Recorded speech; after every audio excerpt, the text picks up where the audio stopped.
লাগাই লাগাই খেল। এ ভাই এ তুই একটু কম প্যাক প্যাক করিস। আরে ব্রাজিল ফাজিল ভিক্ষা করে মতিঝিল সামনে দিয়ে সুন্দর ভাবে যাচ্ছে লাথি মার।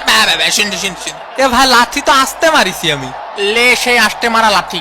পায়ে কি কম জোরে লাথি মারিছে না কদিনই। এই মার সুস্থ স্বাভাবিক খেলে খেলে যাবি না আজকে। ওইটারে ধর মাটির বাইরে ফেলে দে, ফেলে দে। এই শালা ও সুন্দর করে ধরেছে ফেলা শালা। এ কাহা নাকি রেসলিং খেলা আছে না কাহা?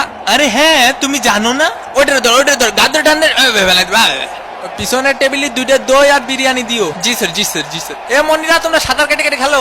এ ভাই এ খেলা বন্ধ কর। এ ভাই আমার ঠ্যাং ভেঙে দিয়েছে। এ রেফারি কা আমার প্যান্ট ছিঁড়ে ফেলিছে। এটার মানে কি ভাই? নরমাল কাপড় দিয়ে প্যান্ট বানালে তো ওরকম হবে। তুমি 2 টাকা দিয়ে সেলাই করে নিও। ব্রাহ্মণ বাড়িয়াতে 2টা বিরিয়ানি দাও। পাটা ভাঙিয়ে দিয়েছে। দেখিস বাবা দেখিস রক্ত বেরোচ্ছে।